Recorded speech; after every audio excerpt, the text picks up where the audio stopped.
Hello friends, welcome to seminar classes. Friends, आज मैं आपके लिए लेकर आई हूँ एनआईएस क्लास 10th का चैप्टर सेकंड। इस चैप्टर का नाम है आपका मैटर इन आवर सराउंडिंग। तो मैटर इन आवर सराउंडिंग यानी कि कोई भी चीज़ जो हमारे चारों ओर होती है, आज हम उनके बारे में इस वीडियो के अंदर डिस्कस करेंगे। ठीक है, तो सबसे पहले हम मैटर का मीनिंग जान लेते हैं। तो मैटर वो होता है आपका जो कोई भी चीज़ है आपकी जो जगह घेरती है और अगर उसके अंदर मास है तो उसे हम क्या बोलते हैं, मैटर बोलते हैं। सिंपल डेफिनेशन इसकी जो होगी वो है आपकी anything which occupies space and has mass is called matter। ठीक है, तो अब हम देख लेते हैं मैटर जो होता है उसे किस तरीके से किस बेसिस पर डिवाइड किया जाता है। तो मैटर जो है वो आपका क्लासीफाई किया जाता है on the basis of physical and chemical properties. ठीक है, तो अगर हम इसको देखें कि फिजिकल प्रॉपर्टीज़ के द्वारा जो अगर इसको हम अगर क्लासीफाई करते हैं तो वो कितने पार्ट्स में डिवाइड होता है। ठीक है, तो जब हम मैटर को क्लासीफाई करते हैं फिजिकल प्रॉपर्टीज़ के द्वारा तो वो हमारा क्लासीफाई होता है 3 स्टेट्स में, यानी कि सॉलिड, लिक्विड और गैस। अब इसका क्या मतलब हुआ, इसका मतलब ये हुआ कि हम जो अपने चारों ओर जो भी चीज़ें देखते हैं वो हमें 3 ही स्टेट्स में मिलती हैं, या तो सॉलिड में या फिर लिक्विड में या फिर गैस में। ठीक है, हम अपने चारों ओर कोई भी चीज़ देखें या तो हमें पानी के फॉर्म में मिलेगी, कोई भी चीज़ मतलब लिक्विड फॉर्म में मिलेगी, या फिर सॉलिड के या फिर गैस के फॉर्म में मिलेगी। ठीक है, तो ये हमारा क्या होता है कि इसे मैटर को जो है फिजिकल प्रॉपर्टीज़ के द्वारा जो इसे क्लासीफाई किया गया है उसे 3 स्टेट्स में किया गया है, सॉलिड, लिक्विड और गैस में।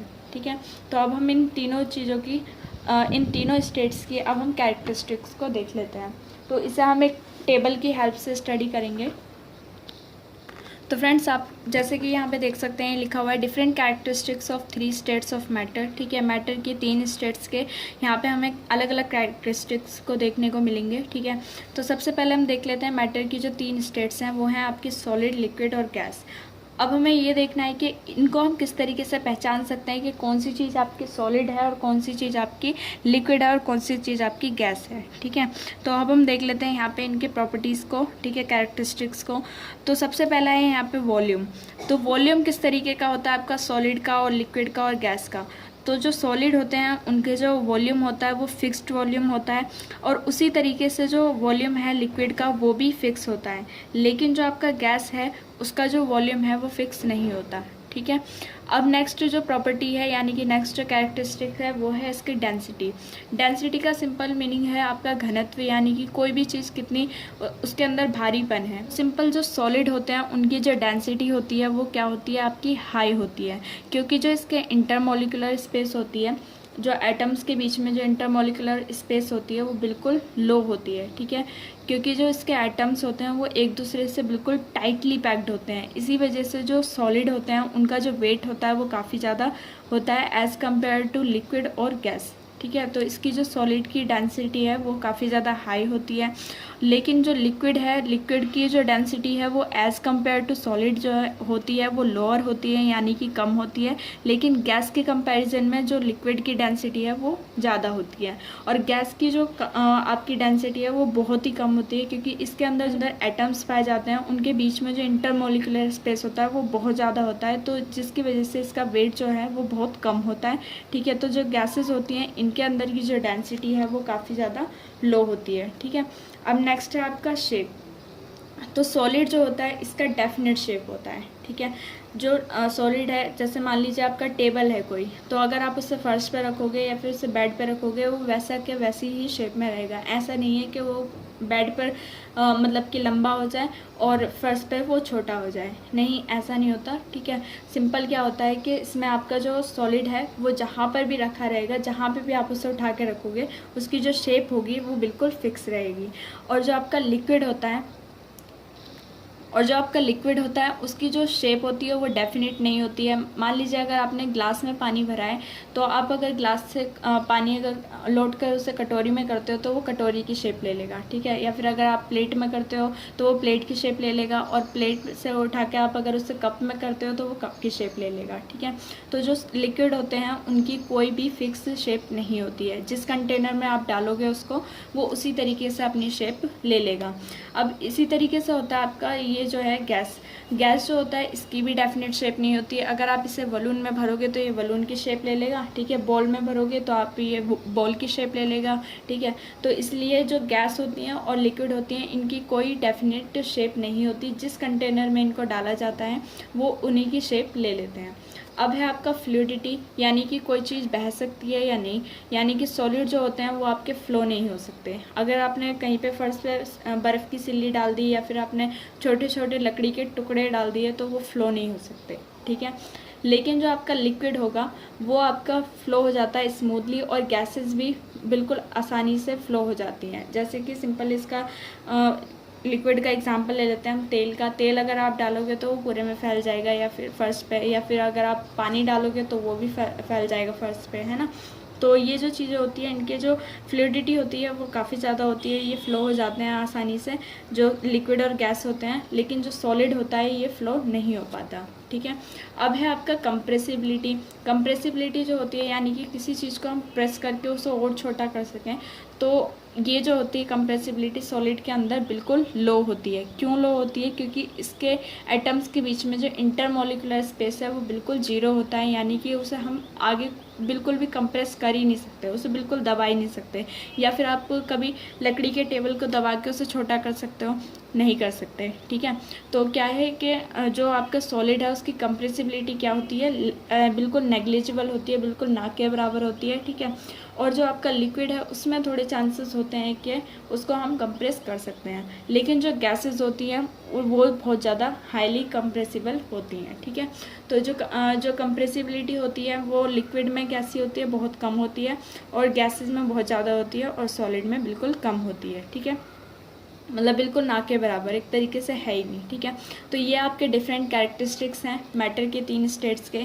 ये वाला टेबल आपके लिए बहुत ज़्यादा इंपॉर्टेंट है, आप चाहें तो इसका स्क्रीनशॉट ले सकते हैं, और अगर आपके पास बुक है तो आप इसे ज़रूर रीड करिएगा और इसे बिल्कुल लर्न करके रख लीजिएगा, क्योंकि इससे आपके बहुत ज़्यादा क्वेश्चंस बनते हैं, ठीक है। इससे आपके क्वेश्चंस जैसे कि यहाँ पे इन टेक्स्ट क्वेश्चन है, आप इनको पढ़िएगा, इनके पीछे आंसर भी दे रखे हैं। अदरवाइज़ फिर भी आपको इसे समझने में दिक्कत है तो आप मुझे कमेंट करके बता दीजिएगा, मैं इसे समझाते हुए भी आपके लिए वीडियो बना दूंगी। तो फ्रेंड्स ये वाला जो टेबल है आपके लिए ये काफ़ी ज़्यादा इंपॉर्टेंट है, इसे आप अच्छी तरीके से लर्न कर लीजिएगा, ठीक है। तो अब हम नेक्स्ट टॉपिक देख लेते हैं अपना। तो जैसे कि आप यहाँ पे देख सकते हैं आपका नेक्स्ट टॉपिक है effect of temperature and pressure on states of matter, ठीक है। मैटर की स्टेट्स पर टेम्परेचर का और प्रेशर का क्या इफेक्ट पड़ता है। तो सबसे पहले हम देख लेते हैं कि टेम्परेचर का क्या इफेक्ट पड़ता है मैटर की स्टेट पर। तो अब हम एक कंटेनर लेंगे, इस वाली एक्टिविटी को आप घर पर भी कर सकते हो, ठीक है। एक कंटेनर लेना और उसके अंदर आइस क्यूब डाल देना, यानी कि बर्फ़ की सिल्लियाँ डाल देना, ठीक है, और उसे गैस पर आप रख देना, ठीक है। गैस पे जब आप रखोगे और उसे गैस को ऑन करोगे, उसका टेम्परेचर आप बढ़ाओगे, ठीक है, तो वो जो बर्फ़ की सिल्लियाँ हैं वो पिघलना स्टार्ट हो जाएंगी, और पिघल कर वो सॉलिड से आपकी किस में चेंज हो जाएगी? लिक्विड में चेंज हो जाएगी, ठीक है, यानी कि पानी की फॉर्म में आ जाएगी। अब अगर आप फिर भी अगर उसका जो गैस है उसे आप बंद नहीं करोगे, ठीक है, उसका जो टेम्परेचर है अगर आप उसे और बढ़ा दोगे तो वो जो पानी है वो हवा बनकर यानी कि वेपर बनकर उड़ने लगेगा। तो वो जो फॉर्म होगी आपकी जो पानी है वो फिर गैस की फॉर्म में आ जाएगा, यानी कि वो वेपर बनकर उड़ने लगेगा, ठीक है। तो यहाँ पे हमने ये देखा है कि टेम्परेचर का क्या इफेक्ट होता है आपके मैटर की स्टेट पर, कि अगर हम टेम्परेचर को बढ़ाते चले जाएं तो वो सॉलिड से चीज़ आपकी लिक्विड में बन जाएगी, और लिक्विड से फिर वो चीज़ आपकी गैस में कन्वर्ट हो जाएगी, ठीक है। अब अगर हम उसी टेम्परेचर को डिक्रीज़ करते चले जाएं तो क्या होगा?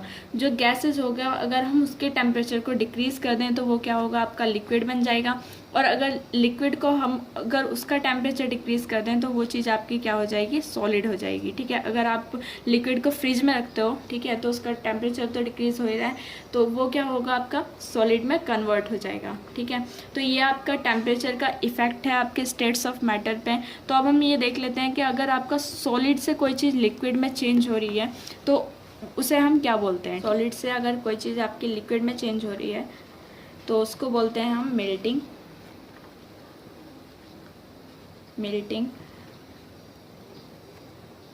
एंड अगर कोई भी चीज़ आपकी लिक्विड से गैस में चेंज हो रही है, लिक्विड से अगर गैस में चेंज हो रही है तो उसको बोलेंगे वेपराइजेशन, ठीक है। और अगर कोई चीज़ आपकी गैस से सॉलिड में चेंज हो रही है, गैस से सॉलिड में चेंज हो रही है तो उसको बोलेंगे हम लोग डिपोजिशन, ठीक है, उसको बोलेंगे क्या, डिपोजिशन।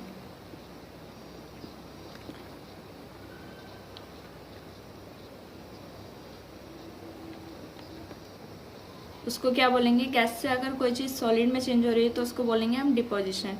और अगर कोई चीज़ आपकी सॉलिड से डायरेक्टली गैस में चेंज हो रही है तो उसको क्या बोलेंगे, सॉलिड से अगर कोई भी चीज़ आपकी गैस में चेंज हो रही है तो उसको बोलेंगे हम उस वाले प्रोसेस को सब्लिमेशन, सब्लिमेशन। एंड अब है यहाँ पे नेक्स्ट आपका, अगर सॉलिड से कोई चीज़, अगर कोई चीज़ लिक्विड से सॉलिड में चेंज हो रही है, लिक्विड से सॉलिड में चेंज हो रही है तो उसको बोलेंगे हम फ्रीजिंग, ठीक है। और अगर कोई चीज़ आपकी लिक्विड से, सॉरी गैस से अगर लिक्विड में चेंज हो रही है, गैस से अगर लिक्विड में चेंज हो रही है तो उसको बोलेंगे हम कंडेंसेशन, कंडेंसेशन। तो ये था आपका टेम्परेचर का इफ़ेक्ट, ठीक है, जो आपका सॉलिड, जो आपका मैटर के स्टेट्स पर पड़ता है, ठीक है। ये है आपका effect of temperature, effect of temperature on states of matter, states of matter, ठीक है। अब हम यहाँ पे देख लेते हैं कि प्रेशर का क्या इफेक्ट होता है आपके स्टेट्स ऑफ मैटर पे, ठीक है। तो प्रेशर का क्या इफेक्ट होगा कि जो आपके, मैंने अभी आपको पिछले टॉपिक में बताया था सॉलिड, लिक्विड और गैस में, कि जो कंप्रेसिबिलिटी है वो सॉलिड में बिल्कुल नेग्लिजिबल होती है, यानी कि हम उसको प्रेशराइज नहीं कर सकते, ठीक है। जो लिक्विड होता है उसको हम प्रेशराइज कर सकते हैं, ठीक है, उसको दबा सकते हैं, लेकिन बहुत कम, उसके जो पार्टिकल्स हैं बहुत कम नीचे दबेंगे, ठीक है। लेकिन जो गैस है, गैस के जो पार्टिकल्स हैं वो आसानी से दब सकते हैं, वो हाईली कंप्रेसिबल होते हैं, इसके अंदर हम उसको प्रेशराइज कर सकते हैं, ठीक है। तो यहाँ पे एक कंटेनर के अंदर गैस भरा हुआ है, ठीक है, और उसके ऊपर क्या लगा दिया गया है, यहाँ पे पिस्टन लगा दिया गया है। पिस्टन से जब आप उसको प्रेशराइज करोगे तो ये जो पार्टिकल्स हैं ये नीचे आना स्टार्ट हो जाएंगे, और ये जो पार्टिकल्स यहाँ पे आपके पूरे में भरे हुए हैं ये आधे हो जाएंगे, ठीक है। क्यों, क्योंकि जो इनको जब हम प्रेस करेंगे तो इनके अंदर का जो इंटरमोलिकुलर स्पेस है वो कम होता चला जाएगा, ठीक है। तो ये है आपका प्रेशर का इफेक्ट किस तरीके से पड़ता है आपके मैटर के स्टेट्स पर। यह था आपका effect of pressure on gas and liquid, और पीछे मैंने आपको पढ़ाया था आपका effect of temperature on states of matter. तो अब हम अपने नेक्स्ट टॉपिक्स को देख लेते हैं। ये है आपका एलिमेंट्स, कंपाउंड्स एंड मिक्सचर्स, ठीक है। ये आपके केमिकल बेसिस पर, जब हम मैटर को डिवाइड करते हैं केमिकल बेसिस पर, matter classified on the basis of chemical properties, ठीक है। केमिकल प्रॉपर्टीज़ के बेस पर जब हम मैटर को क्लासीफाई करते हैं तो फर्स्ट है आपका यहाँ पे क्या, कि एलिमेंट्स, मैटर को हम तीन पार्ट्स में डिवाइड करते हैं। एक होता है आपका एलिमेंट, दूसरा होता है आपका कंपाउंड, और तीसरा होता है क्या, आपका मिक्सचर्स, ठीक है। तो अब हम इन्हीं टॉपिक्स के बारे में अब यहाँ पे कवर करने वाले हैं। एलिमेंट्स क्या होते हैं, ठीक है। एलिमेंट्स वो होते हैं जो आपके वन काइंड ऑफ एटम से मिलकर बने हुए होते हैं। Elements is made up of one kind of atom, ठीक है। जो एलिमेंट्स होते हैं वो आपके एक तरीके के एटम से मिलकर बने हुए होते हैं, जैसे कि इसका एग्जांपल है आपका ऑक्सीजन, एल्युमिनियम, आयरन, गोल्ड, ठीक है। ये सब मैंने इन्हें सिंबल से डिनोट किया है। तो ये आपके एलिमेंट्स होते हैं जो आपके एक तरीके के एटम से मिलकर बने हुए होते हैं। और वहीं पे ही आपका आ जाता है कंपाउंड, ठीक है। कंपाउंड जो होते हैं वो आपके एक या दो एलिमेंट से, दो या दो से ज़्यादा एलिमेंट से मिलकर बने हुए होते हैं, ठीक है। Compound is made up of more than two और मोर देन, आप ऐसे भी लिख सकते हो, 2 और मोर देन 2 एलिमेंट्स, ठीक है। ये दो या दो से ज़्यादा एलिमेंट से मिलकर बने हुए होते हैं। Compounds is made up of more then 2 elements. अब इसका एग्जांपल है आपका वाटर, ठीक है, या फिर सोडियम क्लोराइड यानी कि NaCl, ठीक है। NaCl, ये जो वाटर है ये आपका दो चीज़ों से मिलकर बना हुआ है, आपका हाइड्रोजन से और प्लस में ऑक्सीजन से, ठीक है। और जो आपका ये सोडियम क्लोराइड है, जो खाने वाला कॉमन सॉल्ट होता है हमारे घरों में, जो कॉमन सॉल्ट होता है जिसे हम खाते हैं, उसको बोलते हैं हम NaCl, ठीक है, यानी कि सोडियम क्लोराइड। तो वो जो होता है आपका किससे बना हुआ होता है, सोडियम प्लस में क्लोरीन से, ठीक है। तो इसके अंदर भी 2 एलिमेंट है आपके, इसके अंदर भी 2 एलिमेंट है। तो ये 2 या 2 से ज़्यादा एलिमेंट से मिलकर आपके कंपाउंड बने हुए होते हैं, ठीक है। अब नेक्स्ट है आपका टॉपिक है मिक्सचर। मिक्सचर्स जो होते हैं वो बने हुए होते हैं आपके डिफरेंट काइंड ऑफ एटम से मिलकर। Mixtures is made up of different kinds of matter, different kinds of matter. तो ये जो आपके मिक्सचर्स होते हैं ये अलग अलग तरीके के डिफरेंट काइंड्स ऑफ मैटर नहीं, डिफरेंट काइंड्स ऑफ एटम्स, ठीक है। तो फ्रेंड्स ये है आपके मिक्सचर जो होते हैं वो आपके डिफरेंट काइंड्स ऑफ एटम्स से मिलकर बने हुए होते हैं। जैसे कि ये सॉइल जो है वो किस चीज़ का मिक्सचर है, ये बहुत सारी चीज़ों का मिक्सचर है। इसके अंदर आपका सैंड पाया जा सकता है, ठीक है, या फिर इसके अंदर पेबल्स पाए जा सकते हैं, किंकर पाए जा सकते हैं, ठीक है, या फिर इंसेक्ट की बॉडीज़ पाई जा सकती है। बहुत सारी चीज़ें हैं जो कि इन सभी चीज़ों का मिक्सचर मिला के आपकी सॉइल बनती है। लेकिन जो आपके एलिमेंट्स और कंपाउंड्स होते हैं वो बिल्कुल प्योर होते हैं, ठीक है। उन्हें हम प्योर सब्सटेंस इसलिए बोलते हैं क्योंकि जो एलिमेंट होता है वो आपका एक ही तरीके के एटम से मिलकर बना हुआ होता है। लेकिन जो कंपाउंड होता है वो 2 एलिमेंट से ज़रूर मिलकर या 2 से ज़्यादा एलिमेंट से ज़रूर मिलकर बना हुआ होता है। लेकिन इसके अंदर जो चीज़ों की जो कंपोजिशन होती है, चीज़ों का जो रेशियो होता है वो बिल्कुल फिक्स होता है। इसका एग्जाम्पल है आपका वाटर, ठीक है। वाटर के अंदर आपका यहाँ पे हाइड्रोजन दे रखा है और ऑक्सीजन, ठीक है। कहने के लिए ये 2 एलिमेंट हैं और दोनों एलिमेंट एक दूसरे से बिल्कुल अलग हैं, सबकी प्रॉपर्टीज़ बिल्कुल अलग होती हैं, ठीक है। तो यहाँ पे हम इसे मिक्सचर क्यों नहीं बोल रहे, इसलिए नहीं बोलते क्योंकि इसमें हमारा जो वाटर है, वाटर के अंदर जो इसका फॉर्मूला है ये 2, इसके अंदर हर एक वाटर, चाहे वो कहीं का भी पानी हो, चाहे वो नाली का पानी हो या फिर आपका घर का पानी हो या नल का पानी हो या फिल्टर का पानी हो, उसका फॉर्मूला जो होगा वो हमेशा क्या होगा, H2O होगा, ठीक है। इसका क्या मतलब है कि 2 जो आपके एटम होंगे वो हाइड्रोजन के पाए जाएंगे और एक जो एटम होगा वो आपका ऑक्सीजन का पाया जाएगा, ठीक है। तो इसलिए इनके जो रेशियो होता है वो बिल्कुल फिक्स होता है। इसी वजह से हम कंपाउंड्स को प्योर सब्सटेंसेस में डालते हैं, ठीक है। और मिक्सचर्स जो होते हैं इनके अंदर किसी भी चीज़ की कंपोजिशन बिल्कुल फिक्स नहीं होती, तो इसलिए हम इनको मिक्सचर्स बोलते हैं। तो फ्रेंड्स आज के लिए बस इतना ही। आज हमने इन टॉपिक्स को जितने को भी कवर किया है इन्हें आप अच्छे से रिवाइज़ कर लीजिएगा, अपनी बुक से अच्छी तरीके से इन्हें पढ़ लीजिएगा और आई होप कि आपने इन्हें नोट डाउन कर लिया होगा, क्योंकि ये नोट डाउन करना बहुत ज़्यादा ज़रूरी है। इसमें मैंने जितने भी ये टॉपिक्स बताए हैं ये आने वाले एग्ज़ाम के लिए आपके लिए बहुत ज़्यादा इंपॉर्टेंट है और मैं यहाँ पर सिर्फ वही टॉपिक्स कराऊँगी जो आपके एग्ज़ाम के लिए काफ़ी ज़्यादा इंपॉर्टेंट है। तो फ्रेंड्स इस वीडियो का नेक्स्ट पार्ट में जल्दी ही लेकर आऊँगी, तो उसके लिए आप चैनल सब्सक्राइब कर लीजिए और साइड में एक बेल आइकन होकर इसको प्रेस कर दीजिए ताकि आपको वीडियो की नोटिफिकेशन बिल्कुल करेक्ट टाइम पर मिल जाए।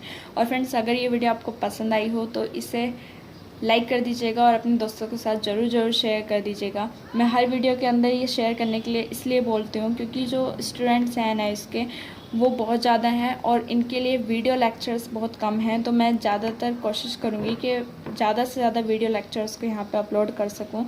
तो जितने ज़्यादा यहाँ पे बच्चे जुड़ेंगे उतने ही मैं कोशिश करूँगी कि वीडियो लेक्चर्स को यहाँ पे अपलोड करूँ। तो friends thank you for watching this video.